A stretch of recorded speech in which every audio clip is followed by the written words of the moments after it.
Hi students, good morning to all of you. In last few lectures, we have started our IT syllabus for 12th standard. In last few lectures, we study the e-commerce chapter. Last काही लेक्चर्समध्ये आपण काय study केला होता तर 12th स्टँडर्डचा जो syllabus आहे तो सिलेबस आपण स्टार्ट केलेला आहे आणि त्याच्यामध्ये आय टीमधला आपण ई कॉमर्स जो चॅप्टर आहे की जो इलेक्ट्रॉनिक कॉमर्सशी रिलेटेड आहे त्या चॅप्टरला आपण काय केलं होतं त्याला स्टार्ट केलं होतं. आता आज आपण नेक्स्ट चॅप्टर जो बघणार आहे तो आहे आपला फर्स्ट चॅप्टर की जो आहे वेब डिझायनिंग किंवा त्याला आपण ॲडव्हान्स वेब डिझायनिंग असं सुद्धा म्हणू शकतो. लक्षात आलं तुमच्या की आपल्याला टोटल 6 चॅप्टर्स याच्यामध्ये स्टडी करायचे. त्याच्यातला एक चॅप्टर जो आहे ई कॉमर्सशी रिलेटेड तो ई कॉमर्सशी रिलेटेड चॅप्टर आपण लास्ट सेशनला फिनिश केला होता आणि आज आपण नेक्स्ट चॅप्टर सुरू करणार आहोत तो आहे ॲडव्हान्स वेब डिझायनिंग. आता हे ॲडव्हान्स वेब डिझायनिंगमध्ये आपल्याला काय काय स्टडी करायचं आहे बघा.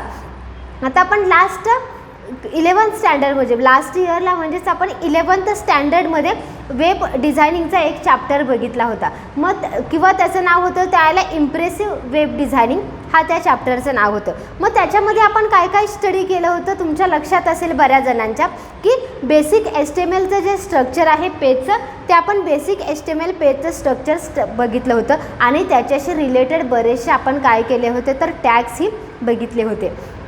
आता मी काय करणार आहे तर ह्या लेक्चरला मागचं 11th स्टँडर्डचं जे काही तुमचं इम्प्रेसिव्ह वेब डिझायनिंग आहे ते परत रिपीट करणार आहे. आता तुम्ही असं म्हणाल की हे मॅडम परत रिपीट का करतायत कारण त्याची गरज आहे आता रिपीट करण्याची. कारण आत्ता ज्या वेळेला तुम्ही ॲडव्हान्स वेब डिझायनिंग हा चॅप्टर स्टडी करणार आहात त्याच्यामध्ये आपण 11th स्टँडर्डमध्ये जे काही HTMLचं स्ट्रक्चर बघितलं त्याच्यामध्ये जे काही HTMLशी रिलेटेड टॅग बघितले ते आपल्याला काय करणार आहेत इथंही आपल्याला यूज करावे लागणार आहेत. आणि आता बऱ्याच आपल्याला काय झालेलं आहे तर खूप गॅप पडलेला आहे आणि त्यामुळं मी काय करत आहे तर ते जे काही तुमचं बेसिक HTMLचं स्ट्रक्चर आहे ते बेसिक HTMLचं स्ट्रक्चर प्लस आपण लास्ट इयरला कोणकोणते टॅग बघितले होते ते टॅग आपण काय करणार आहोत परत रिवाईज करणार आहोत की जेणेकरून तुम्हीही काय व्हाल तर रिफ्रेश व्हाल आणि आपला नवीन जो ॲडव्हान्स वेब डिझायनिंगचा चॅप्टर आहे तो आपण काय करू तर रनिंग मोडमध्ये घेऊ शकतो. आता आपण लास्ट इयरला जो इम्प्रेसिव्ह वेब डिझायनिंग चॅप्टर बघितला की त्याच्यामध्ये आपण HTML शिकलो. पहिल्यांदा HTMLचा फुल फॉर्म काय तो लक्षात घ्या. HTML म्हणजे काय तर हायपर टेक्स्ट मार्कअप लँग्वेज. ही हायपर टेक्स्ट मार्कअप लँग्वेज कुठं यूज केली जाते हो. आता आपण सगळे काय करत आहोत तर इंटरनेटचा यूज करत आहोत, वेबसाईट सर्च करत आहोत किंवा बरेचसे आपण काय करतो तर वेब पेजेस बघतो. मग ह्या वेबसाईट्स ज्या आहेत किंवा वेब पेजेस जे आहेत ते कशातून तयार केले जातात तर त्याच्यासाठी जी बेसिक लँग्वेज यूज केली जाते ती बेसिक लँग्वेज कोणती असते तर आपली HTML लँग्वेजमधूनच सगळेच्या सगळे वेब पेजेस जे आहेत किंवा वेबसाईट ह्या डिझाईन केल्या जातात. मग फक्त डिझायनिंगचं काम कोण करत असतं तर HTML करत असतं. मग बाकीचं जे फंक्शनॅलिटी प्रोव्हाइड करायचं काम आहे मग त्याच्यासाठी तुम्हाला काय करावे लागतात तर डिफरंट टाईप्सच्या परत लँग्वेजचा यूज करावा लागतो. मग त्याच्यासाठी आपण जावास्क्रिप्ट हे सुद्धा लास्ट इयरला आपण स्टडी केलं होतं की जे काही कॅल्क्युलेशन्स करायचे असतील ते कॅल्क्युलेशन फक्त HTMLमधून पॉसिबल होतात का नाही पॉसिबल होत. मग त्याच्यासाठी आपल्याला काय करावं लागतं तर HTML सोबतच दुसऱ्या लँग्वेजचाही सपोर्ट घ्यावा लागतो. मग तिथं आपण जावास्क्रिप्ट शिकलो. आता ह्या वर्षी आपल्याला काय शिकायचे आहे तर जावास्क्रिप्टही शिकायचं आहे. त्याच्या पुढचं ॲडव्हान्स जावास्क्रिप्ट जे आहे की ज्याच्यामध्ये फंक्शन्स वापरले जातात ते जावास्क्रिप्ट आपल्याला शिकायचं आहे. प्लस अजून आपल्याला एक नवीन आणि इंटरेस्टिंग लँग्वेज ह्या वर्षी शिकायला मिळणार आहे ती आहे PHP की जी वेबसाईट डेव्हलपमेंटसाठी मोस्टली PHP लँग्वेज वापरली जाते. तीही ह्या वर्षी आपण काय करणार आहोत शिकणार आहोत. आता आपला HTMLकडे बघूया. आता HTMLमध्ये आपल्याला पहिल्यांदा काय माहीत पाहिजे तर HTMLचे जे प्रोग्राम्स आहेत ते प्रोग्राम्स कुठे राईट डाऊन केले जातात तर ही जी विंडो ओपन केलेली आहे ही विंडो कशाची आहे तर नोटपॅडची आहे.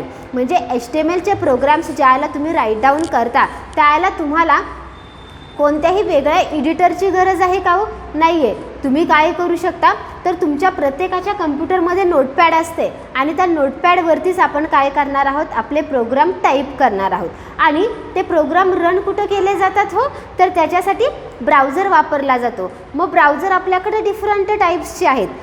इंटरनेट एक्सप्लोरर असेल तुमच्याकडं, मोझिला असेल, फायरफॉक्स असेल, भरपूर सारे ब्राउझर्स आपल्याकडं काय आहेत अवेलेबल आहेत आणि त्या ब्राउझरमधून आपण काय करू शकतो, त्या पेजचा आउटपुट बघू शकतो. आता हे तुम्ही म्हणाल की ब्राउझर कशासाठी लागणार आहे, तर आउटपुट जर तुम्हाला इंटरनेटचे पेजेस ॲक्सेस करायचे असतील किंवा वेबसाईट ओपन करायची असेल एखादी, तर तुम्ही ब्राउझरचाच यूज करताना गुगल क्रोममधूनच तुम्ही इवन तुमच्या मोबाईलवरती सुद्धा ज्याला एखादी वेबसाईट ॲक्सेस करायचा प्रयत्न करता त्याला तुम्ही तुमच्याकडे जे ब्राउझर इन्स्टॉल असेल, गुगल क्रोम असेल किंवा कुठलं मोझिला असेल त्याच्याच थ्रू तुम्ही काय करत असता, वेबसाईट ॲक्सेस करत असता. मग इथंसुद्धा आपला प्रोग्राम जे आपण टाईप करणार आहोत ह्या नोटपॅडमध्ये, त्याचं जर तुम्हाला आउटपुट बघायचं असेल तर त्याच्यासाठी तुम्हाला काय करावं लागणार आहे, ब्राउझरमध्ये ते प्रोग्राम ओपन करावे लागणार आहेत आणि त्यावेळेला तुम्हाला त्या प्रोग्रामचं काय होईल, आउटपुट बघता येईल. आता आपलं पहिलं टार्गेट हे असणार आहे किंवा पहिलं एम असणार आहे की आपल्याला पहिल्यांदा HTMLचं स्ट्रक्चर आपल्याला आठवायला हवं किंवा ते आपण पहिल्यांदा रिव्ह्यू करणार आहोत. त्याच्या पुढं तुम्ही जाऊच शकत नाही. तुम्हाला जर HTML पेजचं स्ट्रक्चर व्यवस्थित तुमच्या लक्षात असेल तरच तुम्ही पुढची स्टेप ॲक्सेस करू शकता, अदरवाईज तुम्हाला पुढचे टॅगही समजणार नाहीत. त्यामुळे आज आपण पहिल्यांदा काय स्टार्ट करत आहोत, तर बेसिक स्ट्रक्चर HTML पेजचं काय असणार आहे. इथं मी बेसिक स्ट्रक्चर जे आहे ते बेसिक स्ट्रक्चर इथं राईट डाऊन करते. प्रत्येकाने इथं स्क्रीनवरती बघा की मॅडम काय टाईप करता येते.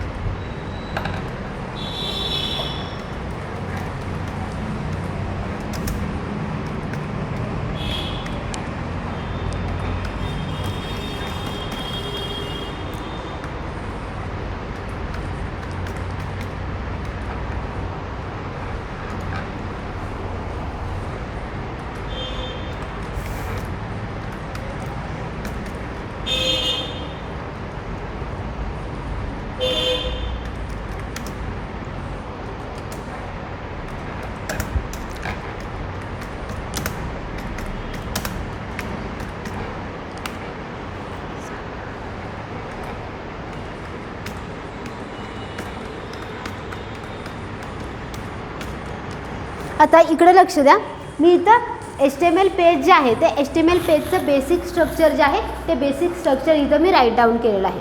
HTML पेज जे आहे त्याचा स्टार्टअप टॅग कुठला असतो किंवा एखादं पेज जे आहे ते HTMLचं आहे हे कसं ओळखलं जातं, तर त्या पेजचा सुरुवातीचा जो टॅग असतो तो सुरुवातीचा टॅग कुठला असतो, तर HTML पेज.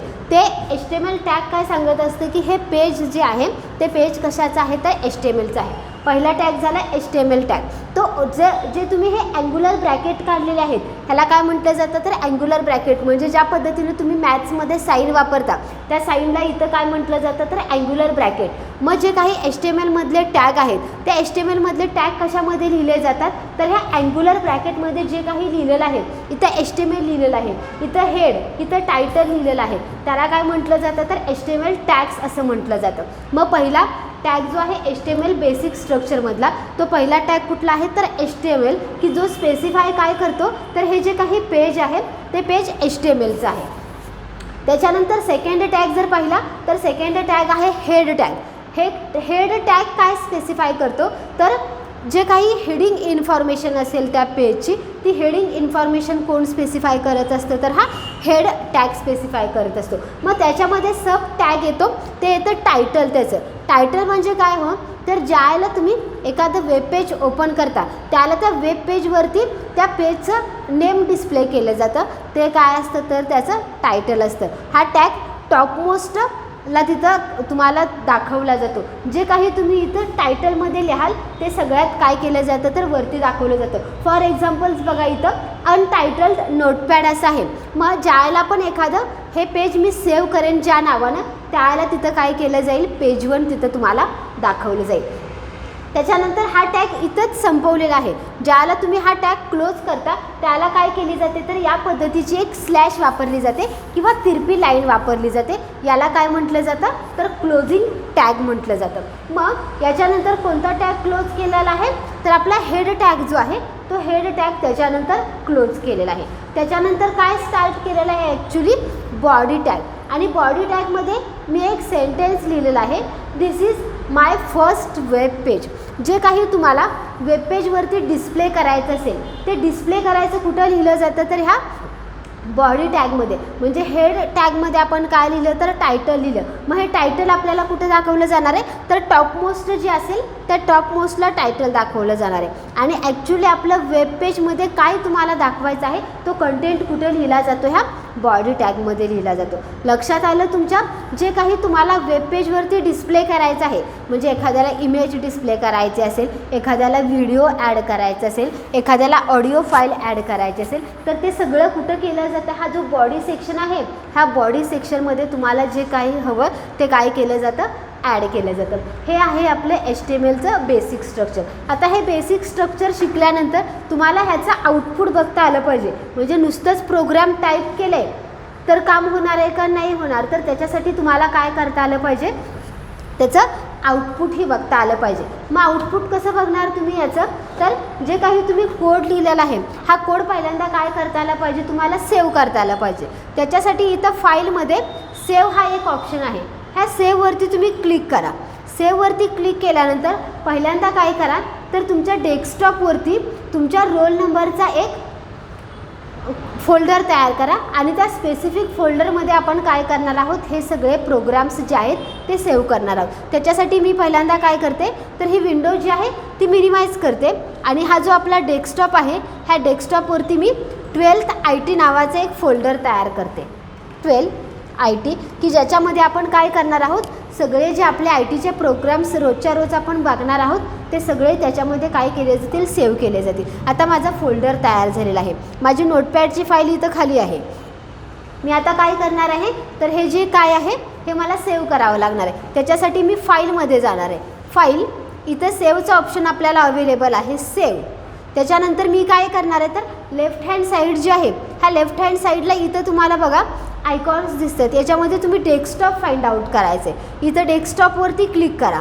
त्याच्यानंतर इकडं राईट हँड साईडला डेस्कटॉपवरती कोणकोणते फोल्डर्स आहेत ते फोल्डर्स डिस्प्ले होतात. मग त्याच्यातून आपल्याला काय करायचं आहे तर आपलं IT नावाचा जो फोल्डर आहे तो ओपन करायचा आहे.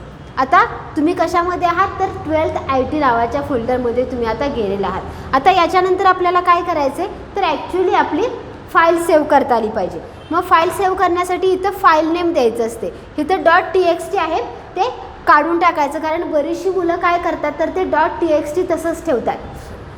जर तुम्ही इथलं .txt काढून टाकलं नाही तर काय प्रॉब्लेम होणार आहे की तुमची जी फाईल आहे ती file as a TXT file म्हणून तयार होईल आणि त्याचं आउटपुट जे आहे ते तुम्ही इंटरनेट एक्सप्लोररवरती बघू शकणार नाही. म्हणून इथं जे असणारे .txt ते पहिल्यांदा रिमूव्ह करायचे आणि तिथं तुम्हाला काय करता आलं पाहिजे तर एक प्रॉपर नेम द्यायचे. आता इथं मी प्रॉपर नेम काय देते बघा, पेज 1. पेज 1 हे मी काय केलं त्याच्यासाठी हा वेबपेजसाठी नाव दिलं. आता याच्यानंतर सगळ्यात महत्त्वाचं आहे त्या पेजला एक्सटेन्शन देणं. ज्या पद्धतीचा तुम्ही प्रोग्राम लिहित आहात त्या पद्धतीचं काय करता आलं पाहिजे, तुम्हाला एक्सटेन्शन देता आलं पाहिजे. बरीच मुलं काय करतात इथं नाव देतात आणि त्याचं एक्सटेन्शन देत नाहीत. मग जर तुम्ही तिथे एक्सटेन्शन नाही दिलं तर बाय डिफॉल्ट ही जे पेज आहे आपण डिझाईन केलेलं ते ॲज अ टेक्स्ट पेज म्हणून तयार होतं आणि टेक्स्ट पेजचं तुम्ही आउटपुट बघू शकत नाही. म्हणून प्रत्येक गोष्ट इथे लक्षात ठेवा की बरीच मुलं ज्याला मी इथं दाखवत असते त्याला त्यांना खूप इझी वाटत असतं, पण ज्याला ॲक्च्युली त्यांना हे करायला दिलं जातं त्याला ते सेव्ह कुठं करायचं, त्याच्यासाठी प्रॉपर नेम काय वापरायचं हे बऱ्याच मुलांच्या काय होत नाही, त्याला लक्षात नसतं आणि मुलं मग खूप गोंधळून जातात. मग ते तसं करायचं नाही. त्याच्यासाठी मी इथे तुम्हाला वारंवार सूचना देते की इथं जे फाईल नेम तुमचं आहे ह्या फाईल नेममध्ये प्रॉपर फाईल नेम द्यायचं. इथं तुमच्या स्वतःचं नाव कुठंही पेजला द्यायचं नाही आहे. ज्या पेज तुम्ही तयार केलेलं आहे, एखादं जर इन्फॉर्मेशनशी रिलेटेड पेज असेल तर इथं तुम्ही इन्फॉर्मेशन असंही नाव देऊ शकता, पण तुमच्या स्वतःची नावं कुठंही वेब पेजला असाईन करायची नाही आहेत. इथं मी वेब पेजला नाव काय दिलेलं आहे तर पेज 1 हे नाव दिलेलं आहे आणि त्याच्यानंतर डॉट द्यायला विसरायचं नाही. .html हे .html खूप महत्त्वाचं आहे. हे .html काय सांगतं तर हे जे वेब पेज आहे ते वेब पेज कशाचं आहे, HTMLचं आहे. आणि मग त्याचं जर आउटपुट तुम्हाला बघायचं असेल तर त्याच्यासाठी तुम्हाला इंटरनेट एक्सप्लोरर किंवा अदर टाईप्सचे ब्राउझर्स काय करावे लागणार आहेत, यूज करावे लागणार आहेत. आता हे स्टेप झाल्यानंतर इथं खाली जे आहे हे खाली सेव्ह ॲज अ टाईप म्हटलेलं आहे, तिथं ऑल फाईल्स म्हणा आणि त्याच्यानंतर सेव्ह म्हणा. आलं इथं आपण जे पेजला नाव दिलेलं आहे ते नाव आपल्याला इथं काय आलेलं आहे, page1.html. आता आपल्याला काय करायचं आहे, ॲक्च्युली आता हे वेब पेज आपल्याला रन करायचं आहे. म्हणजे हा झाला आपला प्रोग्राम कोड आणि आपल्याला आता काय करायचं आहे तर त्याचा आउटपुट बघायचा आहे. मग आउटपुट बघण्यासाठी काय करा तर ही विंडो जी आहे ती मिनिमाइज करून ठेवा आणि तुमच्या कम्प्युटरवरती कोणता ब्राउझर आहे बघा. आता इथं बाय डिफॉल्ट इंटरनेट एक्सप्लोरर हा ब्राउझर दिसतोय. मग इथं जो तुम्ही फोल्डर तयार केलेला आहे हा फोल्डर ओपन करा.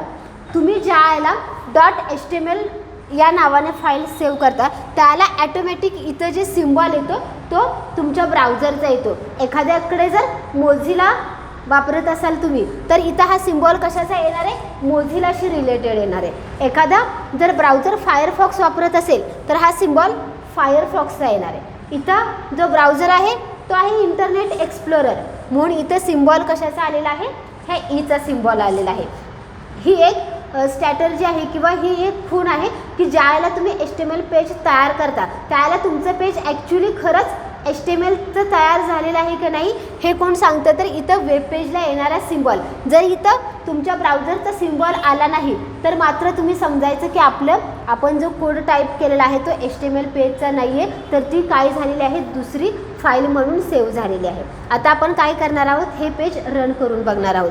आता इथं पेज जे तयार झालेलं आहे त्याच्यावरती फक्त तुम्हाला डबल क्लिक करायचं आहे. त्यावेळेला तुम्हाला काय दिसणार आहे, तुमचं आउटपुट दिसणार आहे. आपला आउटपुट काय होतं तर this is my first web page. कारण आपण जर बॉडी टॅग बघितला तर त्या बॉडी टॅगमध्ये आपण फक्त एवढं एकच सेंटेन्स काय केलेलं आहे तिथं राईट डाऊन केलेलं आहे म्हणून आपलं आउटपुट काय आलेलं आहे, this is my first web page. आता ह्या बॉडी टॅगमध्ये जर एखाद्याला पॅरेग्राफ डिस्प्ले करायचा असेल किंवा काही मॅथमॅटिकल इक्वेशन्स लिहायचे असतील तर त्याच्यासाठी आपल्याकडं काय आहे तर वेगवेगळे टॅग आहेत. हे वेगवेगळे टॅग म्हणजे काय हो तर ज्यावेळेला तुम्ही एखादं वेब पेज बघता त्या वेब पेजमध्ये फक्त जर कंटेंटच असेल अशा फॉर्मॅटमध्ये तर ते वेब पेज आपल्याला वाचावंसं वाटतं का नाही वाचावंसं वाटत. आपल्याला कसं लागतं तर सगळं कलरफुल लागतं. मग आपल्याला वेब पेज कलरफुल बनवायचं असेल किंवा अट्रॅक्टिव्ह बनवायचं असेल तर त्याच्यासाठी HTMLला आपल्याला खूप सारे टॅग्स दिलेले आहेत की त्याचा वापर करून आपण काय करू शकतो, आपलं वेब पेज मोर अट्रॅक्टिव्ह आणि कलरफुल बनवू शकतो. आता ते टॅग कोणकोणते आहेत हे आपण स्टेप बाय स्टेप बघूया. आता इथं सपोज मला एखादा पॅरेग्राफ डिस्प्ले करायचा असेल तर तो पॅरेग्राफ कसा डिस्प्ले केला जातो बघा. आपलं नोटपॅडचं पेज काढूया पहिल्यांदा. हे आहे आपलं नोटपॅडचं पेज. आता जे काही आपल्याला करायचं आहे ते सगळं कुठं लिहायचं आहे, हा जो बॉडी सेक्शनचा टॅग आहे ह्या बॉडी सेक्शनमध्येच आपण काय करणार आहोत, सगळे चेंजेस करणार आहोत. आता इथं पहिला टॅग आपण जो बघणार आहे तो आहे पॅरेग्राफ टॅग. इथं मी राईट डाऊन करते paragraph tag.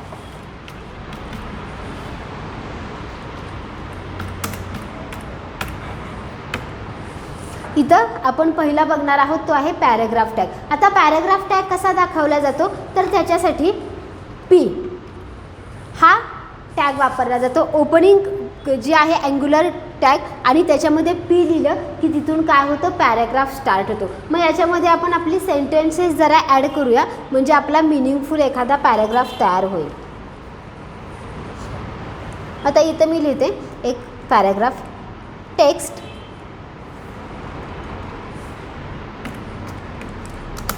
Formatting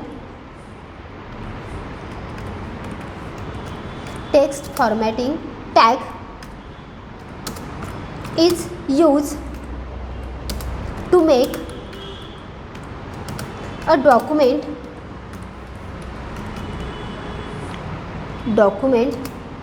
look attractive.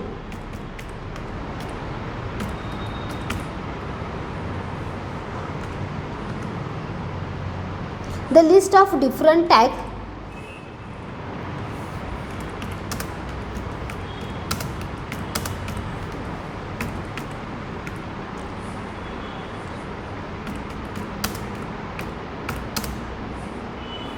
are here. आता इथे मी एक 2 लाईन्सचा पॅरेग्राफ लिहिलेला आहे. ज्यावेळेला तुम्हाला तो पॅरेग्राफ बंद करायचा असेल त्यावेळेला हाच टॅग वापरला जातो आणि त्याच्यासोबत काय वापरलं जातं तर स्लॅश वापरलं जातं, स्लॅश पी. लक्षात आलं. इथं आपण काय केलं तर पॅरेग्राफ टॅग लिहिलेला आहे, त्याच्यासाठी मी इथं पॅरेग्राफ हे वापरलं. आणि ॲक्च्युली पॅरेग्राफ टॅग जो आहे त्याच्यासाठी काय वापरलं जातं तर ओपनिंग पी आणि क्लोजिंग पी. ओपनिंग पी काय स्पेसिफाय करतं तर हा पॅरेग्राफ इथून स्टार्ट झालेला आहे आणि क्लोजिंग पी काय स्पेसिफाय करतं तर तुमचा पॅरेग्राफ इथं संपलेला आहे. आता आपण हे ॲक्च्युली पॅरेग्राफ वेबपेजमध्ये कसा दिसतोय ते बघूया. त्याच्यासाठी आपण पहिल्यांदा वेबपेज सेव्ह म्हणूया. एकदा तुम्ही एखादं वेबपेज सेव्ह केलं आणि त्याच्यामध्ये जर तुम्हाला परत चेंजेस करायचे असतील तरी ते चेंजेस तुम्ही करू शकता. फक्त प्रत्येक वेळेला काय करा तर कंट्रोल-S की जी आहे ती प्रत्येक वेळेला कंट्रोल-S की प्रेस करा, म्हणजे जे तुमचं करंट पेज आहे त्या करंट पेजमध्येच चेंजेस काय केले जातील रिफ्लेक्ट केले जातील. जर तुम्ही सेव्ह ॲज म्हटलं तर त्या पेजच्या काय केल्या जातील मल्टिपल कॉपीज तयार होतील. मग त्या मल्टिपल कॉपीज अवॉइड करण्यासाठी आहे त्या करंट पेजमध्ये आपण चेंजेस करत आहोत, म्हणून मी इथं प्रत्येक वेळेला काय करणार आहे कंट्रोल-Sचा यूज करणार आहे, म्हणजेच आहेले चेंजेस झालेले तिथं काय केले जातील रिफ्लेक्ट केले जातील. आता हे वेबपेज आपण रन करून बघूया. मिनिमाइज करा. मिनिमाइज केल्यानंतर तुमचा जो फोल्डर आहे तो फोल्डर ओपन करा. ओपन केल्यानंतर आपण एकच वेब पेज वापरत आहोत, पेज 1. मग ह्या पेज 1ला काय करायचं डबल क्लिक करा.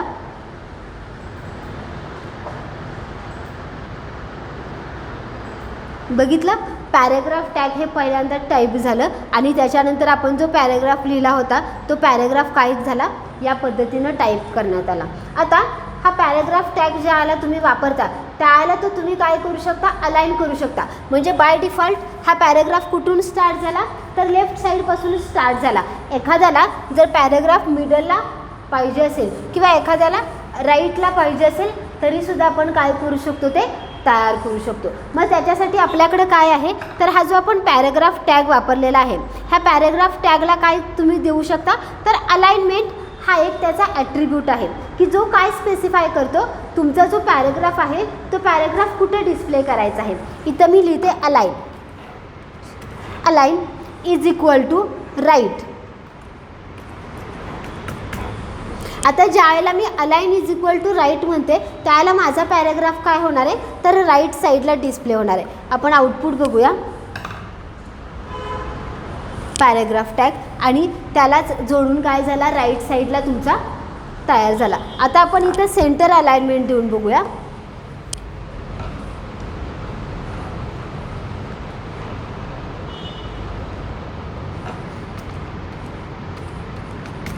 सेंटर अलाइनमेंट देऊन बघूया. आता तुमचा पॅराग्राफ काय होणार आहे तर सेंटरला अटॅच केला जाईल.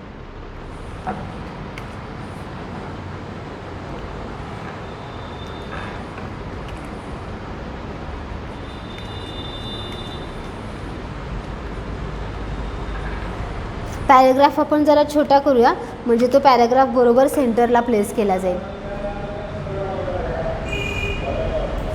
हे त्याच्यातून काढून टाकूया आपण आणि एवढंच ठेवू.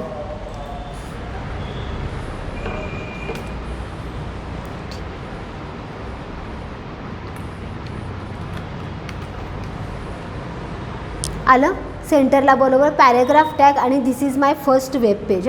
आता हे आपण काय करूया दिस इज माय इथे एक ब्रेक टॅग टाकूया की जेणेकरून तुमचं काय होईल दोन्ही वेगवेगळं दिसेल.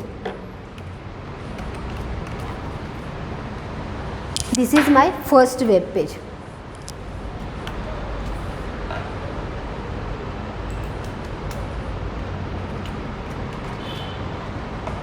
आला बरोबर सेंटरला.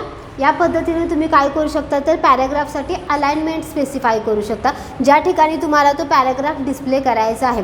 जर बाय डिफॉल्ट तुम्ही कोणतीच अलाइनमेंट तिथे दिली नाही तर मात्र ही लाईन कुठे येणार आहे तुमच्या लेफ्ट साईडला दाखवली जाणार आहे.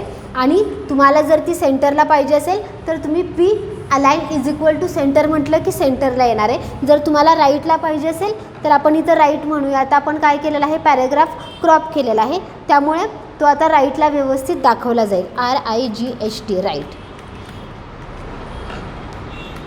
कुठं गेली तुमची लाईन, राईटला गेली. या पद्धतीनं तुम्ही काय करू शकता, पॅराग्राफ लिहू शकता. आता हे पॅराग्राफ लिहित असताना मी इथं अजून एक टॅग वापरला बघा, बी टॅग वापरला. बी टॅग काय करतं हो, तर ज्यावेळेला तुम्हाला एखादी लाईन ब्रेक करायची असेल, आता जर आपण बी टॅग वापरला नाही तर मगाशी आउटपुट तुम्ही ऑब्झर्व केला असेल की हे जे लिहिलेलं आहे पॅराग्राफ आणि इथं जे काही आपण सेंटेन्सेस लिहिलेली होती ती सगळी सेंटेन्सेस काय केली तर एकाच लाईनला तुमची डिस्प्ले करण्यात आली.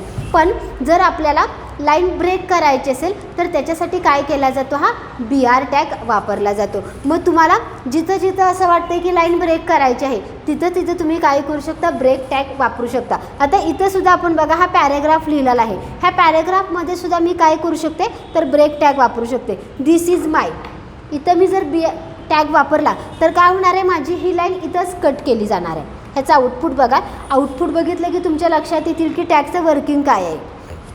राईट हँड साईडला गेलेलं आहे, this is my first web page.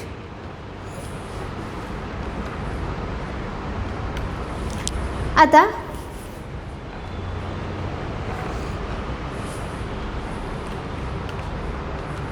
तिथं लाईन तुमची ब्रेक झाली बघा, दिस इज माय, इथं लाईन ब्रेक झाली आणि नेक्स्ट काय आलेलं आहे, फर्स्ट वेब पेज. म्हणजे ज्या ठिकाणी तुम्हाला न्यू लाईन स्टार्ट करायची आहे त्या ठिकाणी तुम्ही काय करू शकता, हा ब्रेक टॅगचा यूज करू शकता. अजून आपण कोणकोणते टॅग लास्ट इयरला बघितले होते बघा,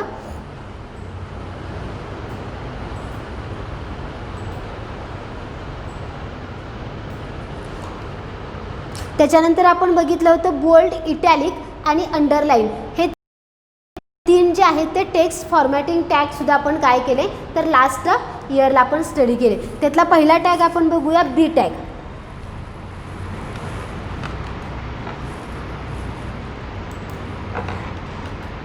बी टॅग कशासाठी वापरला जातो, जर एखादं टेक्स्ट तुम्हाला बोल्ड फॉर्मॅटमध्ये करायचं असेल तर त्याच्यासाठी काय केला जातो, हा बी टॅग वापरला जातो. आता इथं बघा दोन सेंटेन्सेस आहेत, पहिलं सेंटेन्स असणार आहे तुमचं पॅराग्राफ टॅग आणि दुसरं सेंटेन्स आपण काय लिहिलं आहे तर this is my first web page. आता this is my first web page जे आहे ते वेब पेजला आपण काय केलेलं आहे तर बी हा टॅग वापरलेला आहे. आता हे आणि हे दिसतंय कसं ते आपण चेक करूया.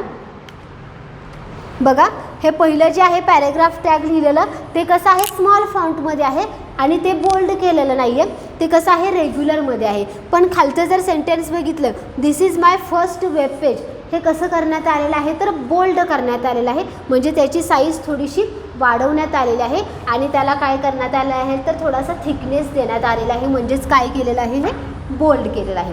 नेक्स्ट टॅग आपण बघणार आहोत तो आहे इटॅलिक टॅग. इटॅलिक टॅग कसा दाखवला जातो तर त्याच्यासाठी आय वापरलं जातं, आय, आणि क्लोजिंगसाठी काय तर स्लॅश आय. हा झाला तुमचा इटॅलिक टॅग. आता इटॅलिक फॉर्मॅटमध्ये आउटपुट बघा कसं दिसतं, तर फक्त जे आपण कर्सिव्ह रायटिंग म्हणतो त्या कर्सिव्हमध्ये काय केलं आहे तुम्हाला, this is my first web page हे दाखवण्यात आलं. तुमचं वरती पॅराग्राफ टॅग आहे तो आहे असा डिस्प्ले झाला, फक्त इथं काय करण्यात आलं तर तुमचं इटॅलिक टॅग वापरण्यात आलं. त्याच्यानंतर नेक्स्ट टॅग आहे तो आहे अंडरलाईन टॅग. अंडरलाईन टॅगसाठी काय वापरलं जातं तर you, you means underline tag. एखाद्या सेंटेन्सला जर तुम्हाला अंडरलाईन करायचे असेल तर त्याच्यासाठी तुम्ही काय करू शकता, यू टॅग वापरू शकता. पूर्ण सेंटेन्सला करायचे असेल तर ते पूर्ण सेंटेन्स आपल्याला काय करायला लागेल, यू टॅगमध्ये लिहावं लागेल.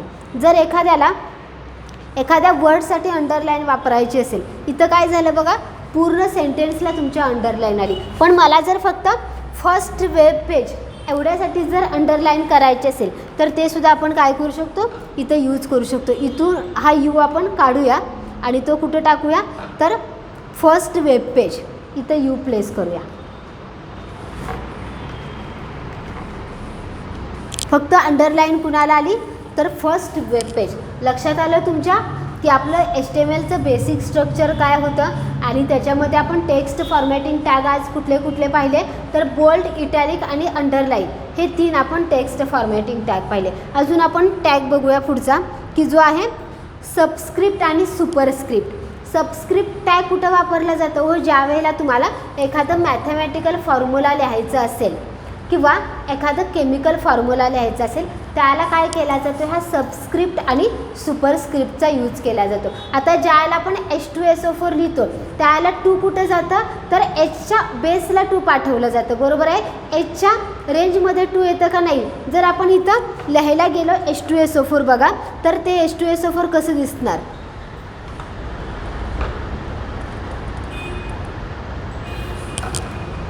इथं आपण पहिल्यांदा घेऊया सुपरस्क्रिप्ट टॅग. आता हा सुपरस्क्रिप्ट टॅग काय करतो, तर ज्याला मला H2SO4 लिहायचं आहे, H2SO4 मी जर लिहायला गेले तर या पद्धतीनं ते प्रिंट केलं जातं. पण ॲक्च्युली हे 2 कसं कुठं पाहिजे आपल्याला, तर खाली गेलं पाहिजे, किंवा हे 4 कसं गेलं पाहिजे, तर त्याच्या खाली गेलं पाहिजे. मग आपल्याला या पद्धतीनं जर एखादा केमिकल फॉर्म्युला राईट डाऊन करायचा असेल तर आपण काय करू शकतो, सबस्क्रिप्ट टॅग वापरू शकतो. आता इथं मी H2SO4 नॉर्मली लिहिते आणि याचा यूज करून सबस्क्रिप्ट टॅगचा यूज करून सुद्धा मी काय करणार आहे, H2SO4 लिहिणार आहे. H2 त्याच्यासाठी SUB मला काय खाली गेलं पाहिजे, तर हे 2 फक्त मला खाली घालवायचं आहे. मग त्याच्यासाठी मी इथं काय करणार आहे, तर 2 लिहिणार आहे. त्याच्यानंतर 4SO कुठं आहे, तर SO नॉर्मल रेंजला आहे, म्हणून मी काय करते, तर इथंच SUB टॅग काय करते, कंप्लीट करते. त्याच्यानंतर मी काय टाईप करणार आहे, SO. परत मला 4 कुठं घालवायचं आहे, तर नॉर्मलपेक्षा खालच्या रेंजला पाठवायचं आहे, म्हणून मी काय करणार, SUB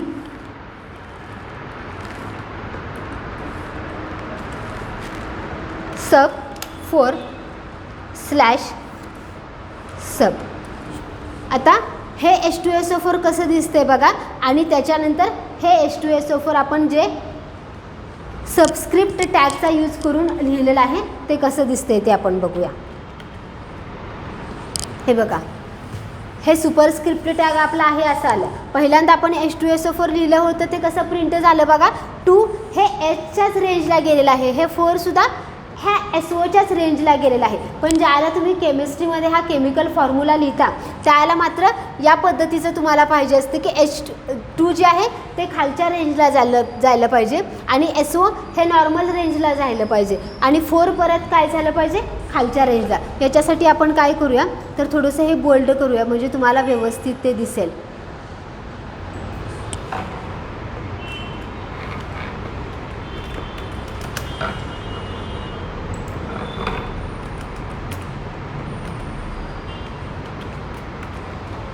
आता बघा जरा बोल्ड केलेलं आहे, त्यामुळे तुम्हाला हे 2 रेंज खाली गेलेली आहे, 4ची रेंजसुद्धा काय गेलेली आहे, खाली गेलेली आहे. म्हणजे हा सबस्क्रिप्ट टॅग कुठं वापरला जातो, तर ज्याला तुम्ही केमिकल फॉर्म्युला. त्याच पद्धतीने जर तुम्हाला एखादं मॅथमॅटिकल इक्वेशन लिहायचं असेल, म्हणजे A+B+C² हे मॅथमॅटिकल इक्वेशन जर लिहायचं असेल की जिथं आपल्याला पॉवर रेजचा यूज करावा लागतो, स्क्वेअर लिहितो त्याला तो स्क्वेअर कुठे येतो, तर नॉर्मल रेंजचा काय येतो, वरती येतो. मग त्यासाठी काय केला जातो, तर सुपरस्क्रिप्ट टॅगचा यूज केला जातो. इथं आपण सुपरस्क्रिप्ट टॅग लिहूया.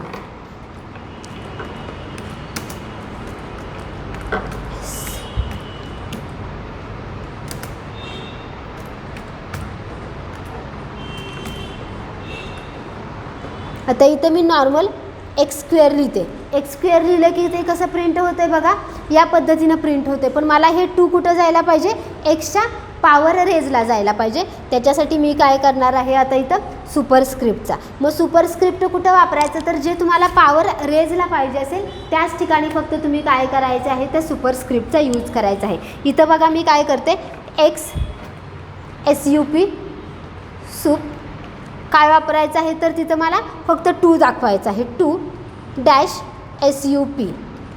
आता ह्याचा आउटपुट बघा, इथं आपण दोन्ही टॅग वापरलेले आहे, सबस्क्रिप्ट आणि सुपरस्क्रिप्ट. बघा इथं सबस्क्रिप्ट आहे आणि इथं सुपरस्क्रिप्ट आहे. एक मिनटं,